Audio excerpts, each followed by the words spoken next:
Hello বন্ধুরা, দেখো তোমাদের কাছে নতুন একটা ভিডিও নিয়ে চলে আসলাম ভয়েস ওভার দিয়ে। তো ঘুম থেকে উঠে বিছনাটা গুছিয়ে এখানে দেখো গোপালও ঘুমাচ্ছে, আর বাইরের ওয়েদারটা জাস্ট ওয়াও ছিল। তারপর এখানে ব্রাশ নিয়ে নিলাম, দাঁত মাজছিলাম। তো দেখো দাঁত মাজার হয়ে যাওয়ার পরে এখানে একটুখানি লেবু জল খেয়ে নিলাম। তারপরে দেখো ভাত খেয়ে নেবো কচুর শাক দিয়ে, ইলিশ মাছের মাথা দিয়ে। কার কার ভালো লাগে কচুর শাক খেতে। তারপরে এখানে দুধের স্বর মেখে নিচ্ছি মুখে একটু। তারপরে মুখে দুধের স্বর মাখা হওয়ার পরে ফ্রেশ হয়ে চলে আসলাম। তো চলো মুখে একটু টোনার মেখে নিই, মানে গোলাপ জল।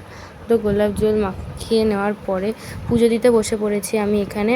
দেখো বন্ধুরা, পুজো দেওয়ার পরে তোমাদের কেমন লাগছে, ঠাকুরটা কত সুন্দর করে সাজিয়েছি।